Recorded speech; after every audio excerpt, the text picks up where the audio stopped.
All right, Paul, and there's Curtis, and there's Justin there. And we're out here on Silver Lake doing a little bit of drifting. 35 degrees. And we got our pole set out here, just kind of going with the breeze. Breeze probably about 4 to 5 mile an hour. It could actually be a little too fast, but we don't have a choice. Don't have a drifting sock, so. But anyway, we're going to see what we can do today. That's for sure. All right, so today we're fishing with shad, frozen shad, matter of fact. And these tend to get a little soft every once in a while when they're smaller. So what I've decided to do is something that's a whole lot easier than sitting there trying to cut the pieces up, especially when it's 35 degrees out here and the hands tend to get cold. Something a little quicker to do it with. I'm going to show you. I'm going to put my piece of shad on, just like so, through the head, so it's not really going to come off.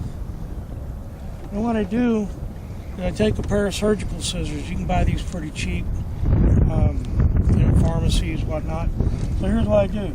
I just cut the gut pocket open, and all that good stuff there is going to leave a trail in the water. So instead of cutting it with a knife and taking forever to cut up shad, this is the way to go. All right, another way we found a free shad, and it was quite by accident. We used to put them in Ziplocs, vacuum packs, and whatnot, and they were all stuck together. It was really hard to thaw them out. Once they thawed out completely, they was hard to use, a little bit soft sometimes.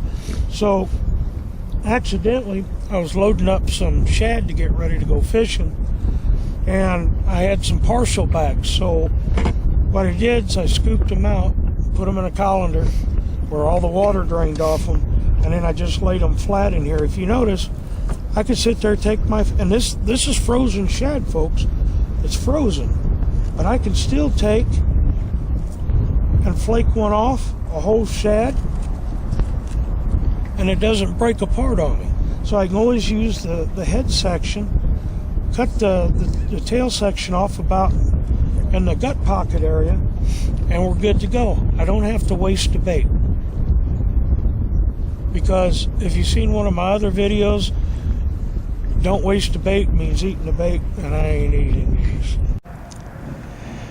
All right, well, it's 31 or 37 degrees Fahrenheit. We're still out here doing some drifting. We've been drifting for a few hours, and still nothing. Kind of surprises me. But I think this may be the first day we ever get skunked. And that's 2 years of fishing on this lake. We've never been skunked, but it looks like it's going to happen today. Wind's running probably about 5 mile an hour. We're going to try this one more pass, and if that doesn't work out, then we're going to anchor up in a 21, 23 foot hole and try that. Well, it's cold enough the shad ain't thawing out very fast. But anyway, back to more fishing. All right, folks. It looks like, I have to admit defeat, looks like we got skunked. First time in 2 years on this lake. Of course, we've never fished it this time of year. A little harder to find. We've tried anywhere from 23 to 9 feet. No luck. It's probably about 46, 47. Water's probably a little colder than that, and drifting for channel cat just hasn't panned out. We've went into coves. We've fished coves anywhere from 3 feet deep to 9 feet deep.